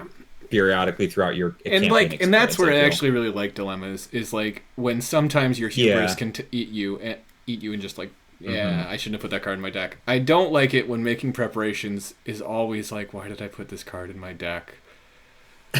I should. I just drew a bad. I'm not making preparations. I'm making problems. Yeah, exactly. Yeah, that's what we should call it. Making problems. And yeah, you're right. There's probably is a deck that can like benefit from this. Like maybe there's a Stella deck that can really benefit from getting less. Oh yeah, I could try it with Stella. That might work. Maybe this is a pack for Stella. Maybe that's what actually, we're learning. This deck. It's totally for Stella, because then I debuff a stat that I want to fail with, so that way I can get my extra action. That makes perfect sense. Yeah. All right. Play it in Stella. I don't think you should play it. All right, enough crapping on survivors. Let's talk about the rogue cards. All right, so we got Damning Testimony as our customizable. Then we have Embezzled Treasure and Thieves Kit as assets. Quick Getaway as an event, and Calculated Risk as a skill card. Starting with Damning Testimony, I have not played this card. You're going it with my to play deck, though, so I'm going to play it.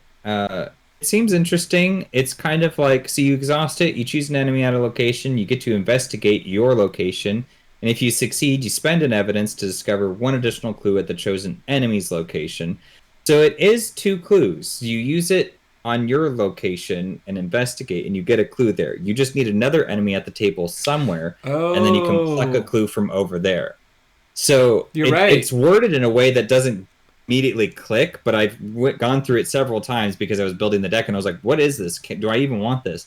And I was like, yes, it is giving me extra clues. Okay, good. It's just, Oh, I totally missed that it was extra clues. I read it as instead discovering a clue but it is additional clue. It says it right there. Wow.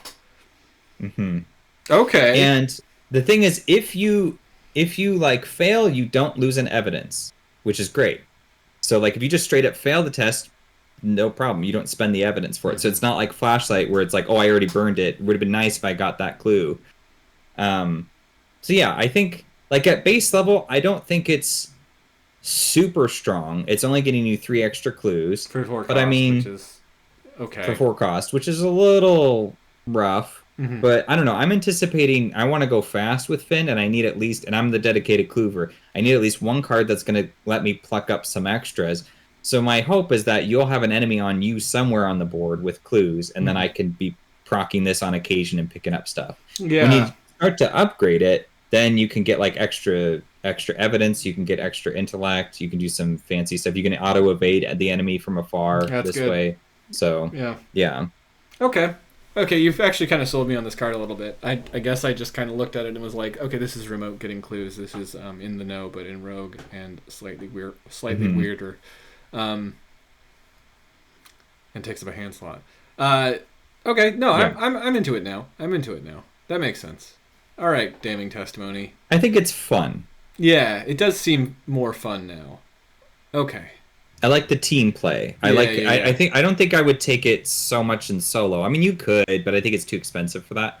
But like, just being able to watch the board, checking where you're at, where I'm at, and how I can kind of like snag some extra clues as we're going around seems like a fun puzzle to solve. Mm-hmm. Okay, cool. All right, next up we got Yeah. embezzled treasure. It's an illicit item that lets you store money for the next scenario, and it's Yep. kind of fun. Yeah. I think it's kind of fun. I agree. I'm taking it in this deck just because, apart from damning testimony and the grim memoir, I don't really have that many expensive things to play. Mm-hmm. So I figured, why don't I just stockpile some extra resources for us and give us a little push for early Yeah. game?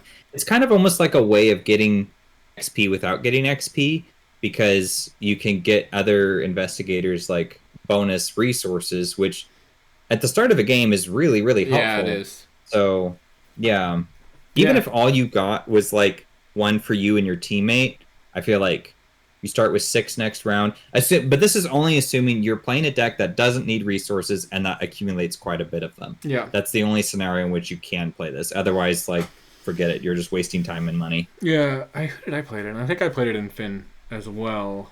No, this was in Kaimani. Maybe it was Finn. I don't remember. But yeah, I was trying to do big money, and then I would like get to 20 resources, and I'd be like, all right, it's time to put down the it was Dexter actually. I don't know how I was getting so much money. It was Faustian bargain. Okay.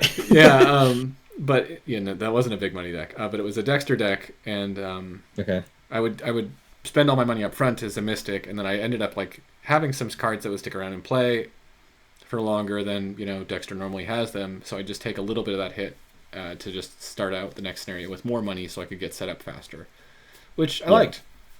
I liked that a lot. Mhm. And then you phase out embezzled treasure because now you've gotten some XP. You can get stronger cards. Yeah, So it's kind of like a temporary, like I don't know, it's a very temporal card, and I kind of like that. I kind of like the idea of cards being in your deck specifically for like scenario one or maybe scenario 1 and 2, mm-hmm. and then that's it. That Yeah, is their purpose, and then you shuffle them out and get other things. But they're like potent in that situation, yeah, yeah, and yeah. so yeah, I don't know. It's a very interesting card. I do like it a lot. It's also actively kind of you're doing a very like I'm making my current situation worse to make the next situation better, which is Yeah. I really like that type of design. Hmm. Of just kind of like I'm charging up. I'm gonna hit you with a solar beam next turn, right? Like Yeah, yeah, yeah. yeah, Go all Venusaur on you. yeah. All right, next up, Thieves Kit, which is another great card. This is actually just such a fun card. I love this card so much. It just Yeah, I like this card too. It just was outbeat by Grim Memoir because I needed more cards than I needed resources was the trouble with yeah it because I already have Gregory was how I was getting around that because I was doing the 6 8 by 2. Anyways, this is a cool card though. Because you spend 3, you get to use your foot or intellect, whatever's better for you, and then you get your money back plus double. So it's like emergency cash kind of built into it. yeah. So yeah, very nifty, cool card. As long as you can succeed, which you usually can. Mm-hmm. Yeah, it's especially if you are like someone like Winifred or Kaimani, Yeah. who came in this pack. That has like the 5 agility, right? Like it's suddenly like okay, not only am I getting +2 or plus whatever to my investigation attempt, but I'm also getting some money out of it. It's just such a neat card. It bundles so much in there into itself, and then it just like gives you money back, which is Nice. Like I find usually when I'm playing it, I play it so that I can investigate using my foot value or whatever, and then it pays itself back over the course of the next few turns, and I'm just in a really good position afterwards. Instead of like playing an asset, you're normally like, now I'm broke. This is like you play an asset, yeah, and then you're suddenly getting refunded through it slowly, which is really nice. Yeah, and you're getting clues and you're getting your resources back. Yeah, I like that. Yeah. Yeah, I think it's very cool. It's definitely going to be my next rogue deck after this Finn one, now that we have it, I think. Yeah. Yes. Quick Getaway is a weird card that part of me thinks might be okay if you build around it, but it's hard to kind of get to that point. It's like an enemy attacks you, you spend 2 resources, it's fast, and you get to evade it.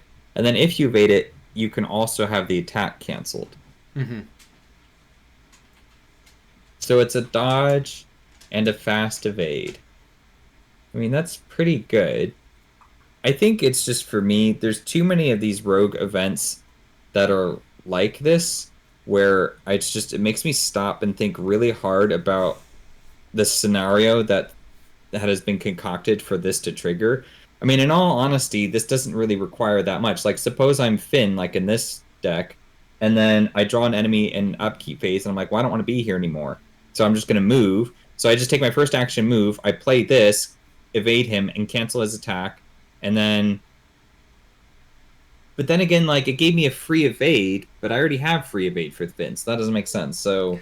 See what I'm saying? It's like stuff like that where you kind of like look at it and go, I get a save thing, but then like, did I need to do that? Like, did I need to do this? Why didn't I just evade turn 1? I mean, I guess this saved me the action, but I still had to spend an action to do something. Yeah, so here's what I think this card actually is. I think it's supposed to be a combo piece for you to get your like agility skills off. Like, all right, I drew an enemy during Mythos. I have a nimble in my hand. And I need to get all the way across the map. So I'm going to do a move action, trigger an attack of opportunity, move 3 times, then move the 4th time I need to get somewhere, right? Or something like that. Or you could do an investigate at your location, and then you investigate, you get the last clue, you commit nimble to this evade test, and then you run away after the evade test is over. Yeah, something like that. Yeah, it's like a weird... Actually, I don't know if that works, though, because you trigger the investigate, but then you trigger the evade, and then nimble moves you before you can finish investigating. Or do you have to go? Is that how that would work? I don't know. Wait, does that work? I feel like that's how it should work. Because I mean, hold on, right? Is that what happens, or do you finish the investigation and then move? Because nimble's like after this test. So if you commit nimble to a thieves kit, it goes after the test, right? Because you investigate. So you'd have to nimble to the thieves kit. But this is my problem. The 2 scenarios, the 2 examples we tried to throw in immediately was like, wait, but that doesn't work. Well, wait, does that work? Oh, I don't know. And that's the problem with the card. I'm gonna play with this card. There's nothing wrong with it. I'm gonna play with this but card. It's just this is like a weird Luke card in Rogue. I feel like it's gonna break some things. Yeah. Yeah, it's just kind of I don't know. I've lost a lot of patience for cards that make my head spin lately. Yeah. Calculator Risk is another one of those, actually, that I feel like I keep trying to find like the right place to put it in. And I thought you liked this one. Have you come around on it? I think I like Faded as a keyword. I like that, like, I feel like there's ways to build around this card, but it's a level 0 card, and how much effort do I want to spend building around a level 0 card?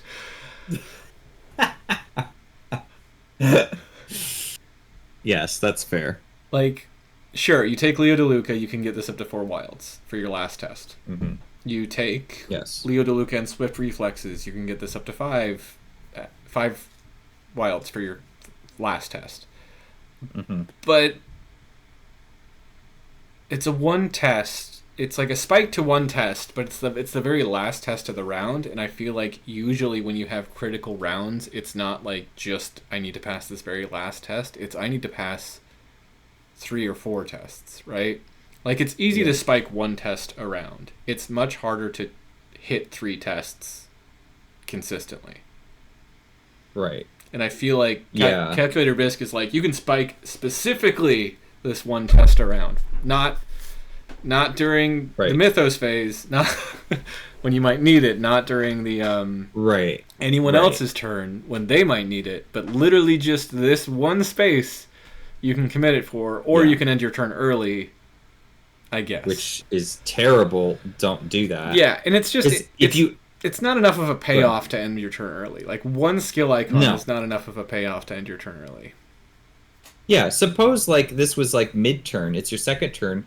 So then it's Unexpected Courage, and then I lose an action for Unexpected Courage? Like, that's crazy. The fact that it forces you to end your turn is what just tanks it so hard. Because what happens is, for me, is I have my hand, I have my situation, and I go, okay, I have to use everything else, and Calculated Risk has to be last. And if I don't have the skills I need, Calculated Risk is just ruined my entire turn, basically. And it didn't help me at all. And so that's like my main issue with it. It's not like the Guardian equivalent one, the one that the Take the Initiative where it's bold. And like, maybe it's less optimal as second turn, but like, I really got to do it. It's like, well, 2 icons is still better than none. Yeah. Right. And this is like a card where it just says it stops you in your tracks, and it's like, man, I wish you were something else. Like, I wish I had put a different card in here that would actually help me in this situation, even if all that was Unexpected Courage. Because this thing, just base value is you get one more icon above Unexpected Courage, assuming you use it on your last turn. Yeah. Otherwise, we're taking your actions. It's just, the payoff is way too weak. Yeah, I agree. And like even comparing it to other faded cards, which I think is cool, and I wish there was more support for it, and I'm glad this card exists so that maybe we'll get a faded support later or an investigator that cares about, like, I don't know, faded or auguries or something like that, a green purple combo card. I don't know. That'd be cool. Yeah. But yeah, it's just it's so much less flexible than Take the Initiative. Like, its ceiling is higher, but literally only for that one thing. I don't know. Like, it's so inflexible.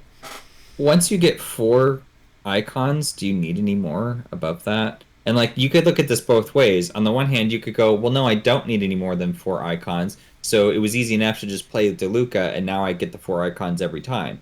It's like, okay, fair, but also like, there's also no incentive to keep generating more actions, so that way you get more icons, because 4 is like astronomical. That's a lot.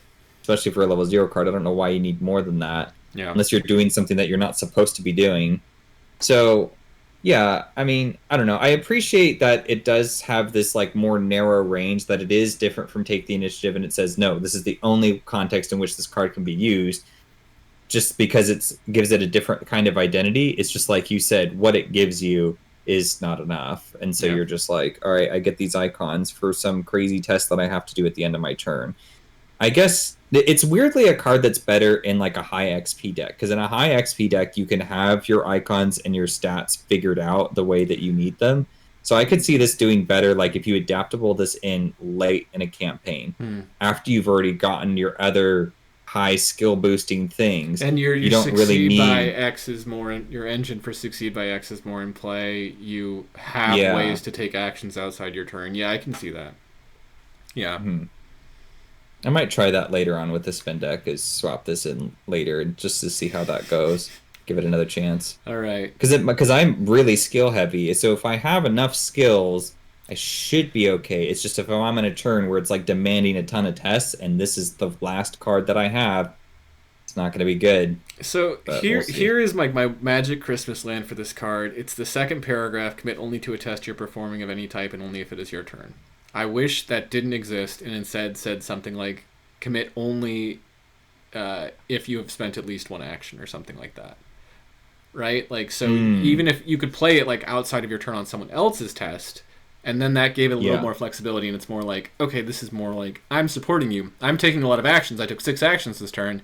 I went first, and now on your turn I can give you +6, or something like that. To make it a little bit more flexible. That would be interesting. Maybe that's too much, though. Maybe that is too powerful. I mean, that would be pretty strong. But I see what you're saying, because the good thing I like about that, and this synergizes with Quick Getaway, which is that you would take an action to do something, provoke an enemy attack, Quick Getaway to evade that enemy and cancel the attack. Now you've spent the action, and you've done the cost of the calculated risk, so now it's active and you can use it now. So it's kind of like a win more scenario. Like you need to, because I'm thinking like if I need to commit calculated risk to an enemy that's dropped on me, that's like that would be like if there was one type of test that this should not work on, it would be that because the card is saying I'm strong, but I want you to do it at the end of your turn or like later in your turn. And so the first thing you're going to do is to try to evade an enemy. So like if it just says you've got to spend that action first, yeah, then it's like you can't use it for your first evade that turn. For a second, I kind of convinced myself that this is what the cards were actually paired together, and this wasn't the Deluxe box because I was like, maybe that was the synergy they were thinking Look of. at us! And I was like, wait, no, this is not hypothetical. That's yeah, but no, it doesn't work like that, unfortunately. Oh well. Yeah, it's a weird card. Maybe I'll give it another chance. I was also playing in Preston when I played this card last, so maybe it's Preston's fault. A lot of things are Preston's fault. Yeah, it's true. All right, I think we have some neutral cards and then some weaknesses. So let's go on. Let's do it. There's only 2 neutral cards. Perfect. We have Hyperphysical Shotcaster and Refine. You've played Hyperphysical Shotcaster, and I have played Refine. I don't know if you have, but nope. Okay. Actually, I think I did. I got rid of it after the first scenario. I just used it once, and that was it, I think. I played it exactly once. Refine. Yeah. I mean, Refine. I mean, that's all it's supposed to be for, but it's a pretty steep cost. I mean, you do get the XP. Like, I feel like it's fine. It's just, it's hard to find the wiggle room to do it. Higher player counts are easier. I was in solo and I like just barely squeezed it out, and then afterwards I felt like I had a turn where I was like, I could dedicate 2/3 of my turn doing this, and so I did it, and then it kind of buried me a little, and then I had to climb out, and I managed it, but afterwards it kind of spooked me, and I was like, okay, you're out. I got an XP. Thanks. Go away. Yeah, I feel like what this card is for is to get that first experience that actually lets your card do something, or your customizable card do something in the first round, or in the first scenario. Agreed. And then you are supposed to cut it out, but it's at the cost of just 3 resources and 2 actions. It is a supply though, so you can attach it to stick to the plan. If you that's nice. Yeah. If you want it later, you can find it with your backpack. Yeah, good traits for sure. Yeah. Or at least that one anyways. Yeah, it's not a bad card. I think it's designed fairly. It's just kind of a rough one to make sure you like to try to pull off. It's a bit of a challenge. I also wish it had one more icon, because I know you haven't looked at the Feast of Hemlock Vale cards yet, but there's some doubles in there, and they all have 3 icons. Or most of them have 3 icons or a wild icon. Gotcha. So this one not having a 3rd icon or not being a wild icon is a little bit like, oh. Yeah. Poor Refine. I mean, Refine goes for defensive icons, which I guess I see the justification there, because you instead of, getting clues or fighting enemies, you're building up your strength for the next scenario. So I could see that as a defensive kind of maneuver. So yeah. I don't know. I don't have too much problem with the icons. I just wish it had one more for synergy. Yeah. That's all. Yeah. The Shotcaster, on the other hand, that card's great. Solid. Yeah. Cool. Yeah, I don't know. I've seen some cool decks online that use it, but I've never played with it. And yeah, I think the only thing I don't like about it is it kind of solves, like, basically if your investigator has any kind of weakness, any kind of ability, any kind of weak spot, like, oh, they're not very good at this or they're not very good at that, just put this in there. It takes care of that problem instantly. That's kind of the thing I don't super love about it, is I don't feel like one card should be a highly considerable choice for every single deck, just because like its sole purpose is to make what you do badly something you actually do decently well. I don't think I'd put it in a Dark Horse deck. Yeah. I suppose not. It's a little expensive for that, but and you get +1 to your skills in Dark Horse decks. So I don't know. Yeah. I don't know. I think like I kind of am glad it exists. I like that it's a way for newer players to be like, hey, you're really having a problem with this. Why don't you just solve it? I think it's great for new players. Yeah. Yeah. I think it would have been. Well, I mean, I guess this is it's in a good place where it's like, oh, there's a lot of new people getting into the game with the new release model, and then they get this card, and that helps them Yeah. get through the hump for a lot of things. Yeah, I think it's fine. I think it's fine to exist. Just my interest to play it, I think, decreased after I played it because I felt like this sort of just kind of does too much. Yeah, I I played it in Charlie, who is neutral, so I didn't feel too as bad about it because he is neutral. So maybe neutral investigators, but otherwise, me. played in Lola. There we go. What were you gonna say? No, I think this is a card that doesn't exist for me, and I think that's okay. Like, Yes, agreed. Yeah. I don't know. I think it's good. It's good that it exists. It doesn't do anything at level 0, so I'm not very interested in it most of the time. And then I don't know if I necessarily even want to upgrade into it because I like having weaknesses that the game can punch me in. So, yeah. Yeah. But I think that's okay. Yeah, I think. Yeah, I agree with that. I also want to comment about the theatrics of this card because a lot of people don't like that, and I don't think I liked it initially. I mean, it's obviously a reference to Control if you've played that video game, which I'm actually playing now recently. Good game. Yeah, it's pretty good. This is. I don't feel like that's not in keeping with the spirit of Arkham though, because it is interesting that the card generated a lot of like, oh wow, this like theatrically doesn't quite fit the mold. But like the whole idea of Scarlet Keys is you're doing this investigation around the globe and you're finding all these kinds of like weird keys and like weird like scientific experiments and like weird stuff that like supernatural stuff. It's kind of like what was it, like Captain America, where he has like there's like some special serum or like special technology that the Nazis or whoever is developing, and like this makes me think of that. The thing I actually have a problem with is the fact that it has the relic trait. Yep. I'm like, this is not a relic. Yes. This should be a science This trait, oh my right? god, that is 100% what I was going to say as soon as you stopped talking. I was like waiting for a moment to just be like, yeah, it's the relic trait. Should be science. It's not a relic. It's not a relic. What? It's that the whole idea is it's a theoretical device. Yeah. No, that's my only complaint with this card, actually, I think. It uses Aether. That's sciencey sounding. That's sciencey sounding. Yes, exactly. I guess their just thinking was like, well, what if this is like a Yithian piece of tech from like another like planet or whatever that got dropped here, and so now we've discovered it. Yeah. I'm like, still, it wouldn't be classified as a relic because you would pick it up and go, this is science. Yeah. Yeah. I don't know. And I think like also like I don't like that it's good at shooting ghosts. Like it's a firearm that shoots ghosts now because ghosts care about whether you're hitting them with a relic or spell most of the time. It's like, yeah, I would rather agree. that That's it's a too much. science thing, right? Like, why you can't? Yeah.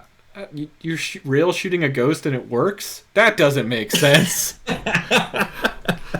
They're ghosts. You can't do that. But like literally, that's the only problem I really have with it is the relic, and it should be science. And maybe everyone has formed this opinion independently of themselves, or maybe I heard it somewhere else. But man, yeah, that was the one thing that I was just like, man.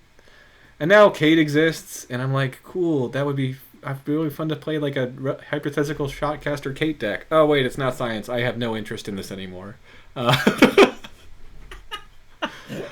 I agree. That would be cool for her because I could see her being like, I figured out how to use this. And it's like, Yeah. okay, cool. Yeah. Like, I can get on board with that. Yeah. I feel like if you have a problem, if you're out there and you have a problem with this card, ask yourself, is it because it's relic traded? Because it might be that. That's probably what it is, honestly. Yeah. Okay. Yeah. Last batch of cards is the weaknesses, and I haven't played with all of these, but I think I've played with 2, and I've seen play with another one. I've played with none of these. Oh, what did I? Did I? I thought I took one of these in my. Oh no, I was Charlie, so I couldn't. Ah! Yeah. Yeah. Yeah. I do like these weaknesses that they're branded to a specific investigator I do class. too. I thought that was fascinating. Yeah, I know that there's been some people that have been like not really into that idea, just because it's like, it's specific. It's asking a very specific thing for you to do. But I also kind of like that these are mean. And I feel like weaknesses weaknesses mean again. They haven't been mean for a while, and I kind of miss that. Like they I don't know. So I'm kind of like, I miss that too. I like getting hurt in this game. I like it when it punishes me. I'm really excited to play the one that in Marrakesh, Dead Heat, so I can just suffer and not get anything out of it. So. I really like weaknesses being a real threat. Like they should be like one level above encounter cards, because otherwise, like, what's the point? It's just a card that like did a thing and then goes away. Yeah. And it's like, okay, sometimes, and like an encounter card doing that is fine because it's banking on the fact that some of those encounter cards take a long time to get rid of. Like, unless you're doing an exploit weakness on a conglomeration of spheres, that's going to take a while to get rid of that thing. So, it plays a card like that that's really strong. So then it's okay if it plays like a weaker card later. But with weaknesses, it's the one card they get to play from your deck. So I feel like it should have some real teeth. Yeah. I agree. That being said, I guess I should give some caveats. I have only played with Quantum Paradox and Ectoplasmic Horror. I did play Ectoplasmic Horror with a deck that was planning on not running a lot of arcane slots, and I had to pivot a little bit and be like, what can I put in my arcane slots, because this guy sucks. But that was cool. Like, I liked that these cards kind of enforce you to be like, okay, I have to kind of rethink about my plan for what this deck was going to be. Quantum Paradox is fine. It's actually so easy to deal with. You just have to discard 4 other cards from your hand, and I don't know. It's not that bad. Like, it kind of sucks, but you're a seeker. Even if you're not playing the ways to loop your deck continuously, you're probably gonna loop your deck and see those cards again. Then I guess you draw Quantum Paradox again, but whatever. Yeah, I mean, it makes you discard 4 cards. That's pretty steep. That's a lot. Yeah. Because you were anticipating drawing this, and not only did you get a piece of crap card, but now you have to get rid of 4 that you have. And if you don't have 4, you're just taking horror for a while. Yeah. Which makes a lot of sense. It's not that bad. Yeah, it's like you can wait till you have a good hand of cards, or you have some cards you don't really like. Like, you can afford a turn or two to kind of get that going. I didn't have a very high draw deck when I was playing this, and it still was like, all right, well, I guess I'll take an action to draw a card, so I have 4 cards, and then get rid of my hand. Or, all right, I guess I'll play this card, or draw a couple more cards that might be trash or whatever, take a horror, and the next turn get rid of it. But it, like, Seekers, you're not in, like, Seeker weaknesses, I think, need to be a little more punishing, because typically you're not going to be in a very tense situation. You're just going to be like, everyone's going to be looking at you like, hey, get clues, but that's, like, the most tension you have. Yeah. I've seen my partner play Underprepared, and that one's pretty mean. That one seems really awful if you've built a deck that can't do what it's asking for. Yeah, but the 1 fewer matching icons isn't horrible. Like, it's kind of okay. Yeah. Maybe if you're not a skill-based deck, you could do it, in theory. I mean, like, I don't know. It kind of sucks. Like, because suddenly, like, It sucks if you, like, are trying to be supportive. Like, basically what Underprepared does is, like, you can't support your teammates anymore, because you can't just commit a one-off skill icon to help them. You have to save it to commit to your... You have to save your 2 icons to commit to your tests as well. So that's kind of crappy. And when you get out of it, if you decide to get out of it, you have nothing. Which is a little rough. Yeah. But honestly, it's not pressing. Like, you can take the time to get into a space where you can deal with this. Yeah, interesting. Yeah. Ectoplasmic Horror is a little scary. I will say that. But it only does a horror, so you're fine.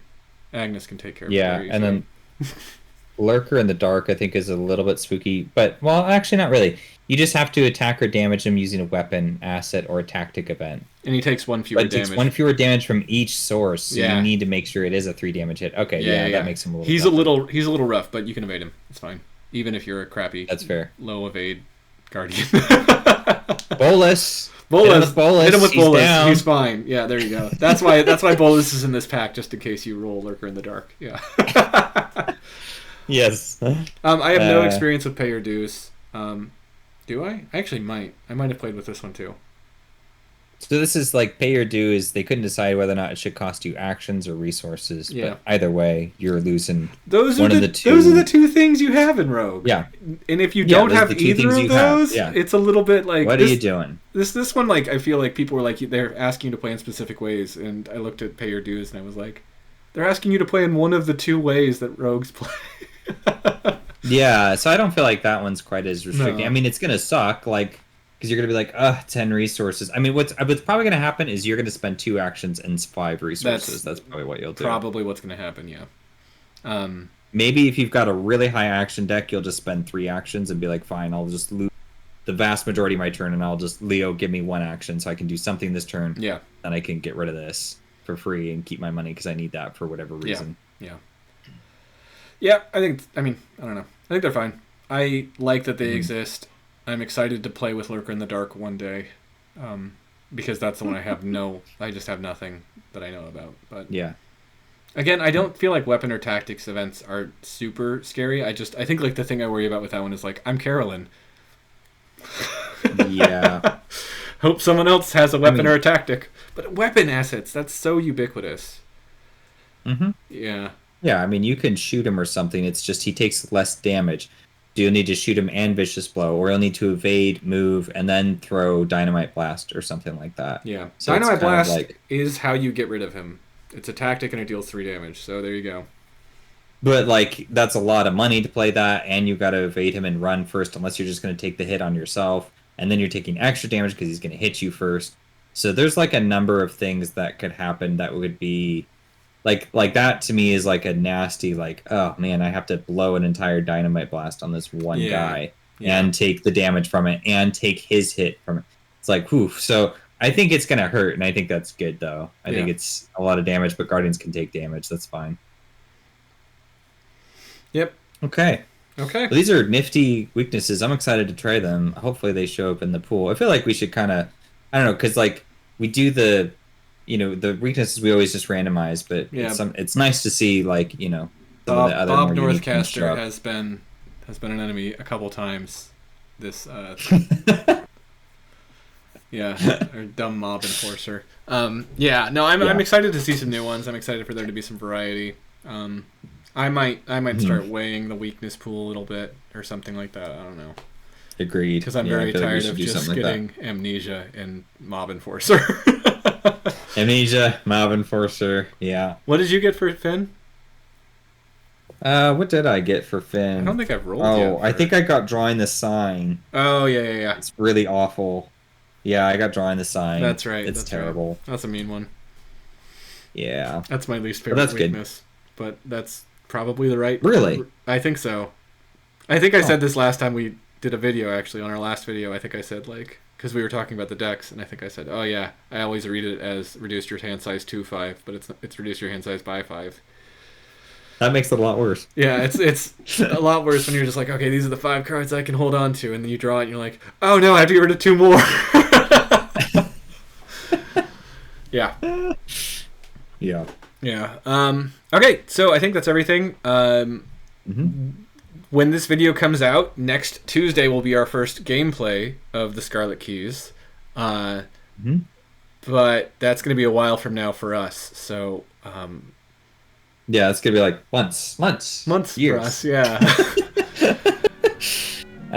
So I think we've quite hashed out exactly how we're going to do the story text. We might just all read it in that video, but there might be something else we're going to need to talk about. This will probably be the Thursday before, though. Yeah. That's kind of our hope for it.